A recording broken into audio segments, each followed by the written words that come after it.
नमस्कार दोस्तों, स्वागत करती हूँ आपका।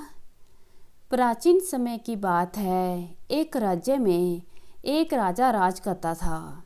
उसका राज्य खुशहाल था।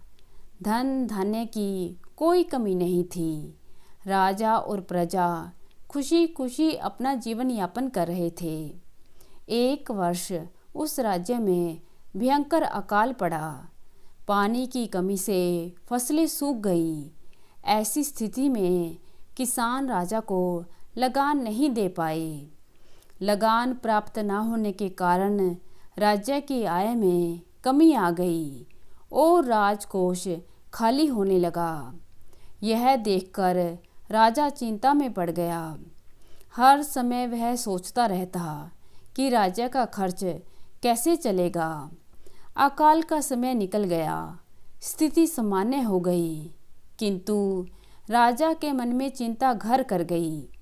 हर समय उसके दिमाग में यही रहता कि राज्य में पुनः अकाल पड़ गया तो क्या होगा। इसके अतिरिक्त भी अन्य चिंताएं उसे घेरने लगीं। पड़ोसी राज्य का भय, मंत्रियों की साजिश जैसी कई चिंताओं ने उसकी भूख प्यास और रातों की नींद छीन ली। वह अपनी इस हालत से परेशान था, किंतु जब भी वह राजमहल के माली को देखता तो आश्चर्य में पड़ जाता। दिन भर मेहनत करने के बाद वह रूखी सूखी रोटी भी छक कर खाता और पेड़ के नीचे मज़े से सोता। कई बार राजा को उससे जलन होने लगती। एक दिन उसके दरबार में एक सिद्ध साधु पधारे। राजा ने अपनी समस्या साधु को बताई और उसे दूर करने का सुझाव मांगा।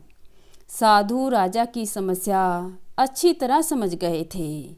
वे बोले, राजन, तुम्हारी चिंता की जड़ राजपाट है। अपना राजपाट पुत्र को देकर चिंता मुक्त हो जाओ। इस पर राजा बोला, गुरुवर, मेरा पुत्र मात्र 5 वर्ष का है। वह अबोध बालक राजपाट कैसे संभालेगा? तो फिर ऐसा करो कि अपनी चिंता का भार तुम मुझे सौंप दो। राजा तैयार हो गया और उसने अपना राजपाट साधु को सौंप दिया। इसके बाद साधु ने पूछा, अब तुम क्या करोगे? राजा बोला, सोचता हूँ कि अब कोई व्यवसाय कर लूं, लेकिन उसके लिए धन की व्यवस्था कैसे करोगे? अब तो राजपाट मेरा है। राजकोष के धन पर भी मेरा अधिकार है, तो मैं कोई नौकरी कर लूँगा। राजा ने उत्तर दिया, ये ठीक है, लेकिन यदि तुम्हें नौकरी ही करनी है तो कहीं और जाने की आवश्यकता नहीं, यहीं नौकरी कर लो। मैं तो साधु हूँ, मैं तो अपनी कुटिया में ही रहूँगा। राजमहल में ही रहकर मेरी ओर से तुम ये राजपाट संभालना। राजा ने साधु की बात मान ली और साधु की नौकरी करते हुए राजपाट संभालने लगा। साधु अपनी कुटिया में चले गए। कुछ दिन के बाद साधु पुनः राजमहल में आए और राजा से पूछा, कहो राजन, अब तुम्हें भूख लगती है या नहीं, और तुम्हारी नींद का क्या हाल है? गुरुवर, अब तो मैं खूब खाता हूँ और गहरी नींद सोता हूँ। पहले भी मैं राजपाट का कार्य करता था, अब भी करता हूँ। फिर ये परिवर्तन कैसे? ये मेरी समझ के बाहर है।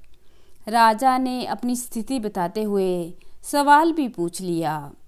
साधु मुस्कुराते हुए बोले, राजन, पहले तुमने काम को बोझ बना लिया था और उस बोझ को हर समय अपने मानस पटल पर ढोया करते थे, किंतु राजपाट मुझे सौंपने के उपरांत तुम समस्त कार्य अपना कर्तव्य समझकर करते हो, इसलिए चिंता मुक्त हो। तो दोस्तों, इस कहानी से यह सीख मिलती है, जीवन में जो भी कार्य करें अपना कर्तव्य समझकर करें, ना कि बोझ समझकर। यही चिंता से दूर रहने का तरीका है। तो दोस्तों उम्मीद करती हूँ कहानी पसंद करेंगे। अगर अच्छी लगे तो लाइक करना मत भूलिएगा।